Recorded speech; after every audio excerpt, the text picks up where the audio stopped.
Hi Mary, you okay? Hello. Hey, how are you? Are you okay? Yeah, I'm good, thank you. How are you doing? I'm really good. We'll give it a few minutes just in case anyone else joins. Are you Yeah, all right, Mary? yeah. You look nice and cozy. I like your jumper. Been in this all week. It's so cold. Freezing. I've got the heated blanket over my legs, like the nana I truly am. So, Oh, right, we've got a few people, which is lovely. Oh, we've had about five. hey, hey, hey. Oh, lovely. Right, so just for a little bit of context, my name's Jenna. I'm an online primary tutor, and I've spoken to Caroline before. We did a YouTube interview together, all about mental health, anxiety, different types of therapy, all that kind of stuff. It was really, really interesting. I learned so much. So I asked Caroline if she'd do another little chat with me, because obviously now we are starting to get into exam period. Um, and a lot of children, students, teenagers get very, very stressed. So, first of all, what's your background in education for anyone that doesn't know Yeah, about you? yeah. So, hello. If you've not met me before, I'm Caroline. You'll find me as Bio Sheps on the internet because my second name is Shepherd. I'm a biology tutor. I was a teacher in schools for just over a decade. So, yeah, I've been working with teenagers from 11 to 18 for more years than I would care to admit now. Oh, bless you. Well, I don't really support many exam students. Like, I might do like year one phonics or year two SATs, but that's not really compulsory anymore. You are the like upper end, and that's why I asked you because you've got a lot of experience with. Oh, you've had a little comment. She was the best. Oh, thanks, Uh, baby. how sweet is that? That's so nice. Oh, bless.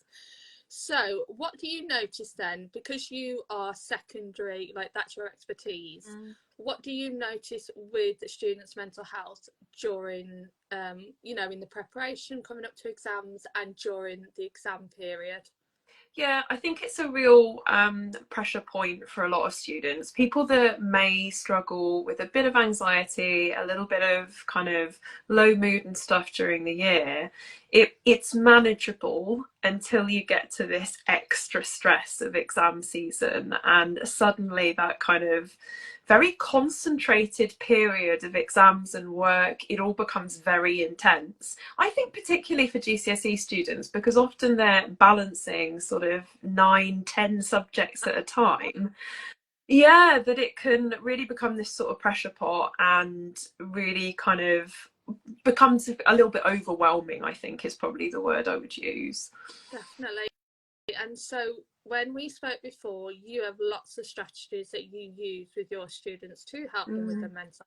Because we did focus a lot on girls in the chat previously, but obviously we also mentioned boys because it obviously impacts boys as yeah. well. Um, in your lessons, then, what sort of things do you look for? Like, what signs do you find? Look out for when you notice that a student is starting to get quite anxious about an exam. Yeah, that's such a good question because I think some people are very, very good at hiding it. And again, I think girls in particular and boys actually, they hide it in different ways. Quite often you get a lot of like perfectionism, which always seems, I think, ironic when you see that. It tends to be the people that are like making very pretty notes, that are getting all of the questions right, that are handing in their homework early. Those are quite often the ones that are actually struggling behind the Oh, scenes, really? and they're struggling, yeah, they're struggling to deal with the concept of kind of failure. So the thing that ends up happening with those sort of perfectionist students is that if things don't necessarily go their way, or if they make a mistake, which we all do because Yeah. we're human and mistakes happen, they don't kind of know how to deal with that, and they feel really upset by that. So ironically, sometimes it's the ones that seem to be doing very, very well and are balancing everything, and they're doing their extracurriculars and doing all of this, they're just struggling a lot behind the scenes. The other thing I think to look for that sometimes, can go a bit under the radar is something like the physical symptoms. So headaches. I get a lot of migraines when I'm stressed, and I notice that in my students as well. They'll get a lot more ill, they will be irritable or distracted. And again, I think procrastination is quite often misunderstood.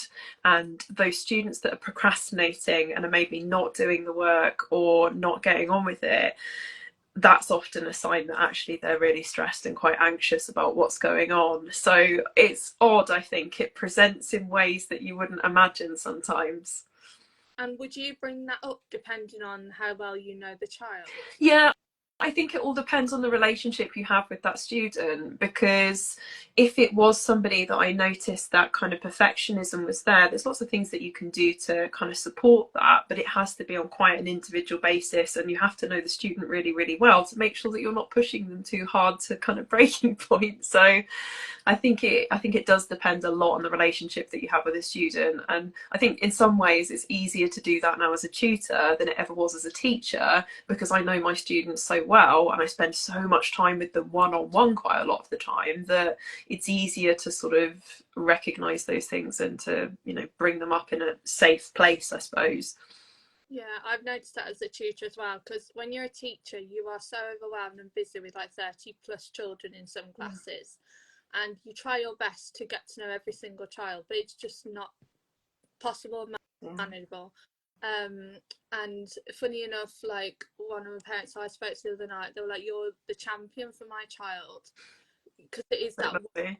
support for that child, and you will champion that child, because even though it's online, because I think you teach online, don't you, as Yeah.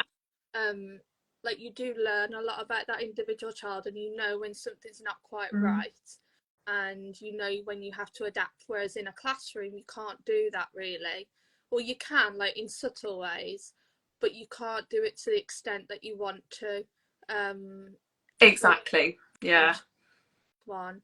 So that's interesting. So then, do you, what advice do you give? Do you approach parents when you start to notice that they are getting anxious? Quite often it's parents that approach me, Oh, because they've kind of noticed the signs in their children. And one of the things that they kind of want to know about is, how can we support them? Have you noticed these things as well? So I will discuss it with parents. It depends on the severity of the issues that they're experiencing. But I think, again, like that's very much relationship dependent with the student. And a lot of the time, it's parents that are kind of coming to me and approaching me because they want help, more of that sort of mental health and confidence boosting support, as well as the academic stuff. So, and when we chatted before, you have got a lot of experience. Like you told me about CBT, and you've explored therapy a lot, and then mm. also neuroscience. That's like your baby. You know a lot about that. So actually, do you want to explain about like the neuroscience and the nervous system, how it actually, the stress actually does impact the students? Yeah, I think it's really like this is definitely one of my special interests. I love it. But it's also really helpful for students to understand what's happening in their nervous system when they are stressed. So essentially, you have two arms or branches of your nervous system. You have what we call the sympathetic nervous system, and this is responsible for fight or flight. So these are survival situations, extreme excitement or fear, situations where you're either going to have to fight a predator or run away from them. And of course, this is a really good survival mechanism for humans to have, because it helps us deal with threats and keep alive. But the problem we have now is that sometimes those alarm bells get set off and our sympathetic nervous system gets activated for things that aren't, tigers trying to eat us, a forest fire going to engulf us. Things like exams can trigger some of that response. And it can really kind of influence your hormones, things like adrenaline and cortisol, your stress hormones, and they have huge effects on your body, from kind of suppressing your immune system to increasing your heart rate, panic attacks, headaches. A lot of the physical symptoms that we see with anxiety are caused by some of those changes in the body. Now, of course, with the sympathetic nervous system, we also have the parasympathetic nervous system, which instead of fight or flight is what we would kind of think of as rest and digest. So, parasympathetic is very much for when we're in a safe space, when we can relax, our heart rate will slow down, and our body kind of goes into that relaxation mode.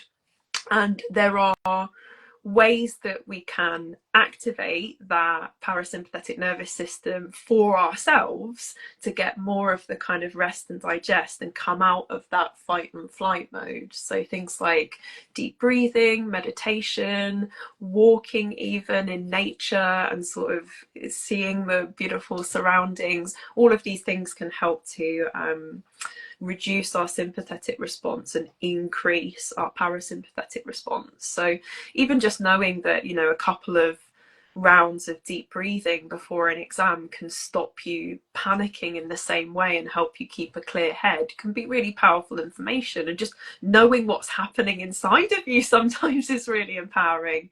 I used to suffer with panic attacks when I was younger, and they were incredibly scary because you don't know what's happening. You feel like you're going to die. The minute I kind of learned about what was happening and why it was happening, the biology of it, it really helped because I understood what was happening and how I could help myself as well with it. And school can be, for both staff and students, depending on where they're at, can be quite a stressful environment. And like, even like we talked about yoga and things like that before, I think. And like I remember during times when I was quite stressed in school, and then I learned from like just doing yoga, like the simple thing of just breathing, you know, like because when you're stressed and panicked, and then you kind of applied it with the children, if they're worried about something and stressed about something, okay, let's just stop for a minute, let's just take a breath. But what advice then, so you've given us some suggestions for you know, how to help calm a child down, that kind of thing, but is there anything that you've done that's been tailored to an individual child, you know, with a parent and suggested in the home? Because obviously exam period time can be really stressed and they're probably trying to revise lots and lots and lots, but sometimes that can be overwhelming. Like I remember trying to cram so much revision in, like just an extra half an hour will be fine, but then sometimes when you sit down, your brain just goes into overload and you're like, I don't do anything. Like, so it's kind of is it counterproductive, that kind of thing? So anyway, what do you recommend to parents I for? think it's a really interesting question. I think there's definitely a fine balance, isn't there? Because as a parent, you obviously want your child to do as well as possible. You want to support them to do that, and it can be difficult to find the balance of where to step in and where not, I think. And particularly like with GCSE and A level students, I know that they kind of often present as being grown up and quite adult, but their whole executive functioning is still very much developing. So things like planning is still really difficult for them, and such a humongous task of pass exams, it is really overwhelming. So one of the best things that I think both teachers, tutors and parents can do is looking at breaking that huge task down into really manageable chunks for the child involved. So, you know, things like making revision timetables that are realistic and that you can stick to is really helpful. Finding a way of encouraging your kid to take breaks. Often that is the thing, like you were saying, oh, I'll just do another half an hour here, or they're working until sort of, you know, 9, 10 at night. Breaks are incredibly important. So encouraging that kind of healthy work-life balance and structuring the day, when you're going to revise, what you're going to revise, how you're going to revise it, getting a bit of a routine going can be something that parents can help with at home. I think in terms of like really practical stuff as well, having a really clear, calm space for the student to study. Sometimes I've had students kind of that are studying like on their bedroom floor, for example, and they can't concentrate or things like that. So finding them a space in the home where they have a small desk, it's quiet, that they can focus is really helpful. And then that kind of practical support in terms of like making sure that they are getting out for a walk, for example, going for a walk with them as a revision break. That's one of the things my dad always did for me. And I would never want to go because I was a 16-year-old girl who wants to be out walking with your dad. But now I look back at that And I'm like, that was one of the best things he could do for me, because even just going for that 15-minute walk, it got me out of the stress headspace. You get the kind of the fresh air. It just takes everything down a notch. So encouraging your kid to do that a little bit as well, if you can get out with them. I do want to explore though the learning environment a little bit more, because you know we are very busy all the time, at home, at work, in home education settings, I imagine. Yeah. And that's one thing I've learned, and I state with my tutoring is, please can the child be in an environment where it's not too busy. There's not big bright lights, there's not lots of noise going on, and Yeah. just so that they can focus. Because coming from my teaching side, I was overwhelmed as a teacher. There was so much going on, and like you'll know well, every day you'd go in and something had to be squeezed in, something had to be done, and you can only live like that for so long, and you can't. We're getting more and more problems with children, adults even struggling to focus more than however long. You see it on things like Instagram and TikTok. The TikTok's kind of pushing more long form content, but Instagram, it has to be 15 seconds or less, and that's for adults.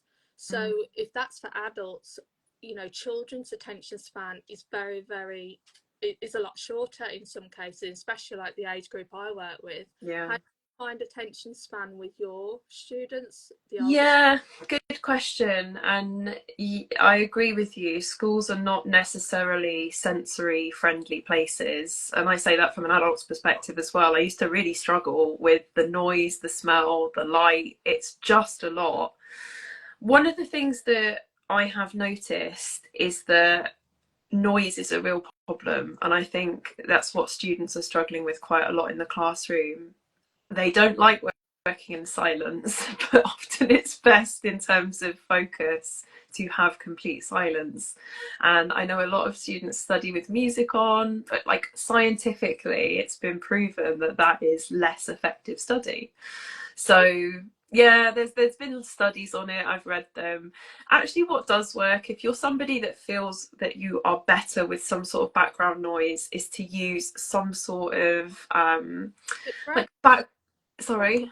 Grey noise or Yeah, something. So like background noise, or the music that doesn't have any lyrics in, that's very sort of calming. I listen to like a lot of sort of lo-fi music. It's quite often down as like study music on Spotify and things like that, but making sure it doesn't have lyrics can be useful. In terms of attention spans, I don't notice it too much in my 2Ts, to be honest. I think the sessions are quite fast paced, so probably it's they're just bombarded all the time. But one of the things I find quite useful with that, I'm just grabbing it here, is to use a timer. And definitely for revision and any work, I use this all of the time because I'm a human being. I procrastinate. That is what human beings do. um, so one of the things I find really good in terms of focusing my attention is having a very specific task to do and a specific time to do it in. So I will set my timer. I think the classic Pomodoro technique is usually like 25 minutes, but usually I go for something like half an hour. I set my timer, no distractions, phone goes in a drawer or in the other room.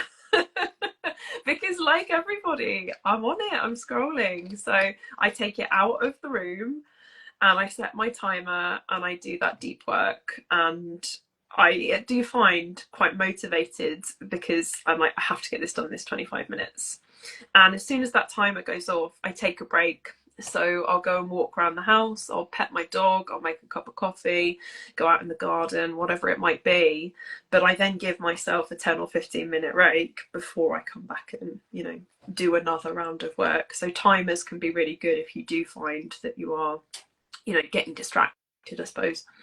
yeah, I use timers because I work with primary children. I do it more as in like not a race, but I'll be like, right, on your marks, get set, and counting to 10, and then you got, because I do notice like with the age I work, because I work from like reception up to primary, like year 4, year Yeah. 5, and I like that competition of, oh, I've got to beat it before I get to 10, because if not, there's someone someone in the family talking to them possibly, or they're distracted by something a sibling's doing. Yeah. Whereas if you give them that challenge, it's like, right, let's go.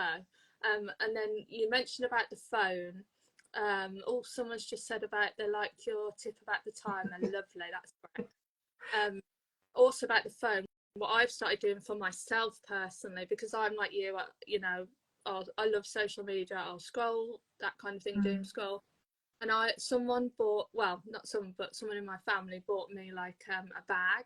And now I literally put my phone into the bag. And there's something about putting it into the bag and zipping it up and putting it up where my brain just like, right, no, you're not looking at that now. Put it away. And then actually I've noticed this week, I don't know whether it's just because it's January and I'm a bit more focused, but I am more focused. I get stuff done a lot better. And I've also done a lot of like I use like Google Notes and things like that, so I write down everything that I need to do and I tick through it. And I suppose there's that tick thing where everyone likes ticking stuff off, but we have got a lot of distractions. And like, when, I don't know if you've seen the documentary with Emma and Matt Willis, Haven't actually. The students were like really upset to lose their phone for like 3 weeks? I can't remember the time period. If anyone's watched it, let me know in the comments. Let me know what your thoughts are of it. But it was really interesting because they were literally devastated to lose their phone, and they didn't know what else to do on the evening. I thought, oh, that's quite sad. Yeah. That, because like, we're of the generation where we know different things that we can do, like, I'll go for a walk, or I'll go do yoga, or I'll go and do something else like work or whatever. But children, their whole life is their phone. So let's talk about then signs of when you're working with a student. What signs can parents look out for if they, because you said, obviously, you said the one about someone that's always handing things on time and everything's perfect and perfectionism, but are there any other signs that you've observed? Yeah, I mean, I find it generally kind of goes either way. Sometimes students will be on the outside completely like, I don't care about exams, don't care if I pass or fail, I'm not going to study, it's no point in doing it, I'm not doing it. And although that might on the outside seem like they don't care, it usually means that on the inside they're really deeply scared about what's going on. They may be feeling really insecure, they're worried that they're not going to perform as well as their parents or other people might want them to. So that can sometimes be a sign that actually they're struggling more with confidence, but again linked to the exams. I think like definitely sleep is another big one. Again, it probably links back to phones a little bit, but any sort of sleep disturbances and irregular sleeping patterns can sometimes suggest that students are feeling a little bit under pressure. But yeah, any sort of that, it's hard with a teenager to say sort of emotional irritability, but if they're getting upset over little things that they wouldn't do normally, that's a sign that they're getting a bit stressed. So, that could be the exams and that kind of anxiety creeping in there. So looking for those times when they're maybe blowing up about something that is quite small or insignificant could well just be a sign that actually they're struggling with something completely different. One thing I've noticed from the younger and like primary age is when children get a little bit silly. And so, and it becomes, it's a way, instead of them saying this is tough, because they might have the vocabulary to say it's tough, they kind of resist everything and get a bit silly and maybe be physically silly or do silly songs or that kind of thing. And like, parents have told me, or when like, if it's a particular subject, they don't feel confident in it, and that's why they're kind of like being a bit silly. Whereas like, you can have a laugh with kids and be silly with them in that way, and it can be quite relaxed. But when they, no, I'm not doing that.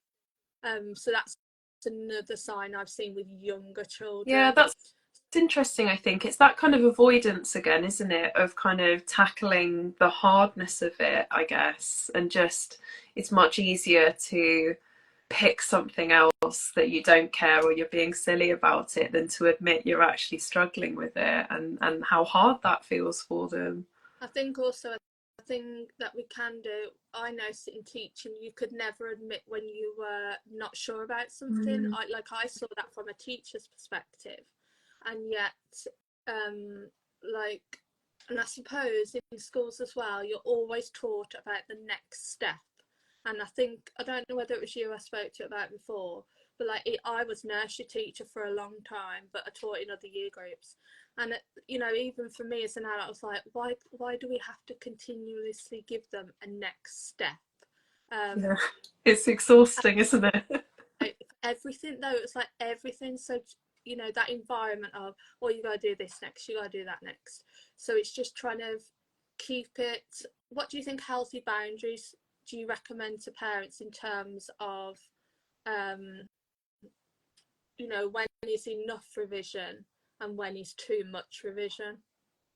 Yeah, that's a hard one, isn't it? I think the minute it starts impacting on other aspects of your life in terms of extracurricular stuff, your sleep habits, your normal kind of socializing with friends, your hobbies, the minute it starts infringing on any of that, it starts to get too much. And it's natural that all of us around exam time are going to want to kind of hunker down, but it is really important to see our friends. It is really important to take a break and exercise and play a game, play a sport. These are all things that these are all things that are kind of important for a healthy mind, which is important for academic success.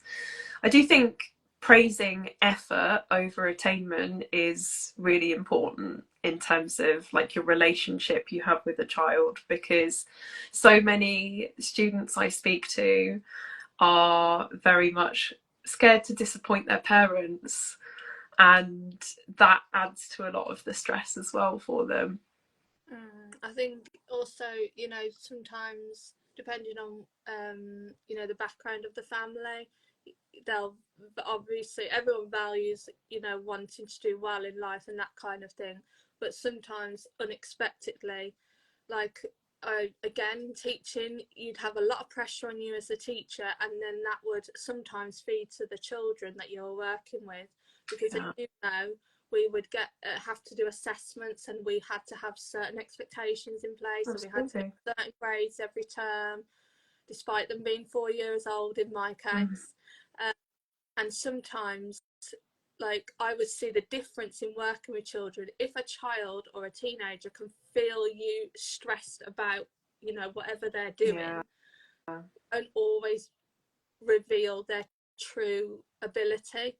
So I think it is obviously being encouraging, but not being like, not letting your worries. It's natural to be worried about your child doing well in something, but we've just got to be careful that it doesn't tip over to the point where the child gets really anxious about it. It's like, oh, they're worrying about themselves doing well, but then they're worried about their parents' reaction, possibly. yeah, So, definitely. I think it sounds really obvious, but letting your kids know that you love them unconditionally, that it's not dependent on their grades, that it's not dependent on their exam results, you're not going to stop loving them just because of that, and them being very secure in the fact that you're going to support them whatever happens, and being a safe space for them to talk about what's happening, rather than them feeling like they can't talk to you because they're feeling judged or perhaps not seen in the way that they want to.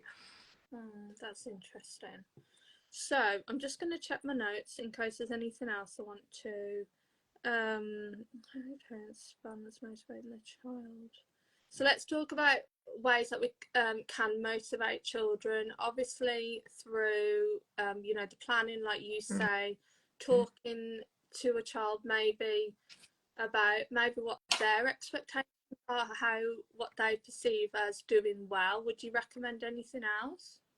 Yeah, I think quite often students need to know that they're not alone and that they're not, completely completely unique in the situation of struggling. They need to know that struggling is normal. Loads of the conversations I have when I start working with people, just literally having the conversation with them and reassuring that actually, like, what they're struggling with is really normal and loads of people struggle with the same thing. They find that kind of knowledge quite reassuring, because sometimes if we are finding something difficult, we build it up in our heads and it feels like we're the only ones that have ever felt like this, and that we're the only ones struggling with it and everybody around us is doing absolutely fine, whereas of course in reality that's very rarely the case. So I think that kind of reassurance that what they're feeling is normal, lots of people struggle with it, and there are ways that you can improve is really good. I think again, it's breaking things down into small chunks.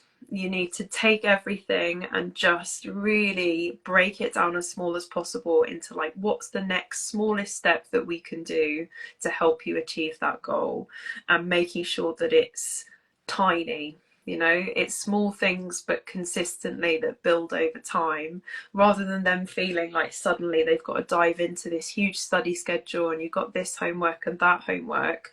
It's trying to just build these little things one at a time and just be really kind of consistent with it rather than overwhelming. I think overwhelm is like the main thing that we've mentioned quite a lot here, and avoiding that through breaking things down into much smaller chunks is really key. Yeah.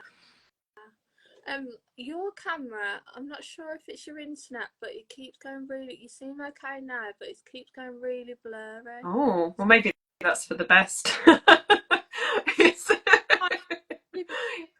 Amazing. But anyway, let's talk about practical things then. So I imagine, well, parents have said to me in primary school, they've come home with some homework, they don't have a clue what it's about. It's another language to them, and they want to help their child.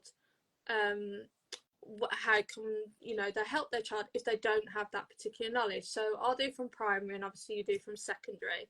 Obviously there's lots of resources online if you are a parent and you are looking for different resources to support your child practically.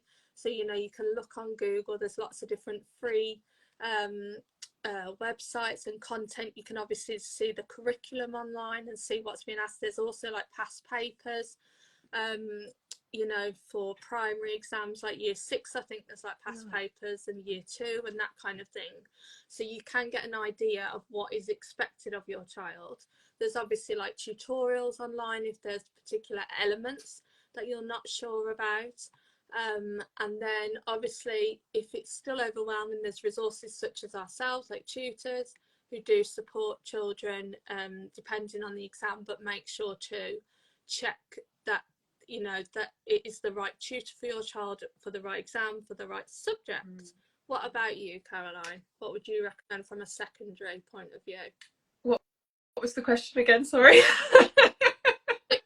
Parents with if their Supporting child if they're not. with a particular element of an exam that they just don't have a clue about, and the parents Yeah. not sure either, Yeah. how can they practically? I think recognizing that sometimes putting support in place earlier rather than later proactively can be good.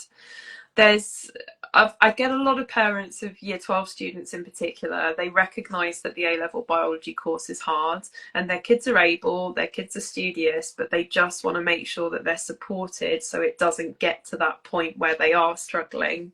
So I think just anticipating that you're going to be doing something difficult and preparing for it can really help. Once I think you're kind of like struggling with it, I think, yeah, like reassuring your child that it's really normal to struggle with something. If we ourselves can't help with the academics, we can still help with a lot of the mindset stuff, even if it's that idea of growth mindset. I can see that you're really struggling with this, but you know, keep trying at it, you're going to get it eventually, or praising that effort instead of the attainment can really help. And yeah, things like tutors definitely have a role in this because they're able to support the child outside of the classroom. I literally had a conversation with a student today who said, you know, my teachers, I get my teaching in school, but they're not around for extracurricular support. I have nobody to go to for help. And I was like, that's where I fit in.